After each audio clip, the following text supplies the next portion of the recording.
Необходимо что-то предпринять для сохранения родного языка, решил Иналгаблия и придумал онлайн-школу. Прежде чем начать работу над своим проектом, молодой выпускник Высшей школы экономики в Москве посчитал нужным подключить специалистов. И не кого-нибудь, а всем известного лингвиста, полиглота, знающего 36 языков, Дмитрия Петрова. Одна из главных встреч состоялась на базе МГИМО. Оказался на этой встрече, я задал много вопросов Дмитрию Юрьевичу, как вообще правильно вести государственную политику в этой сфере, какие можно использовать современные технологии в развитии языка. И он очень поддержал, он сказал, что самое главное – это две вещи – мотивация и методика в изучении языка.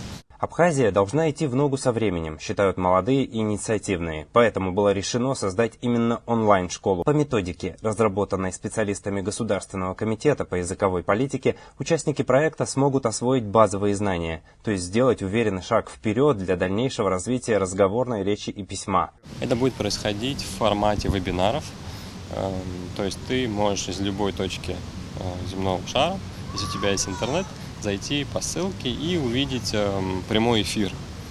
Ты будешь видеть преподавателя, у нас сейчас Аза Шамба, наш педагог, и увидеть сам учебник, который будет перелистываться на экране. Ты также можешь задать в прямом эфире свой вопрос, напечатать его или задать голосом. Тебя можно будет видеть, если у тебя тоже есть камера на компьютере, на ноутбуке или даже на телефоне. На базе платформы Zoom видеоконференции будут проводиться 2 раза в неделю, в вечернее время, с тем, чтобы занятые в будние дни люди смогли присоединиться к группе без отрыва от деятельности.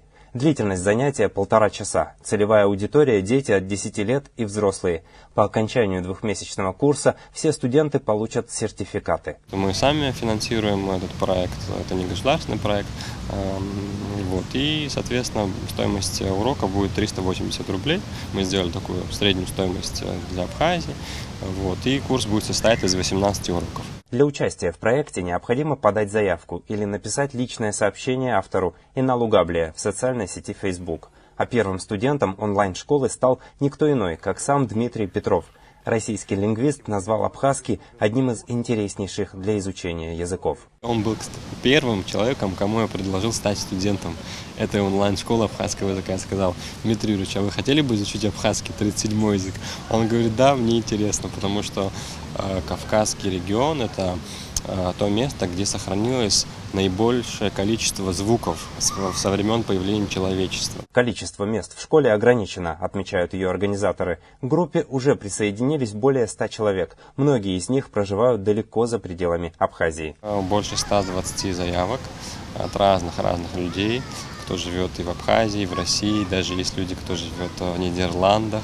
Выходцы из Абхазии есть, мне сказали, что есть желающие даже выходцы, которые там живут, из Сирии и Турции.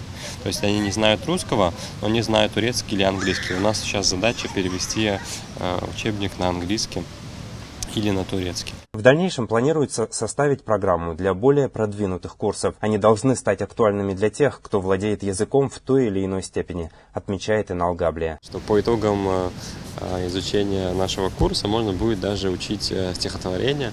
И вот сейчас мы в парке имени Баграта Чингба, и мне вспомнилось его четверостишее о любви к родному языку. Ащихадзихи пшахихаха, апсшибзи сбоит сара. Ямадзамку хяха паха и куилает апсанра.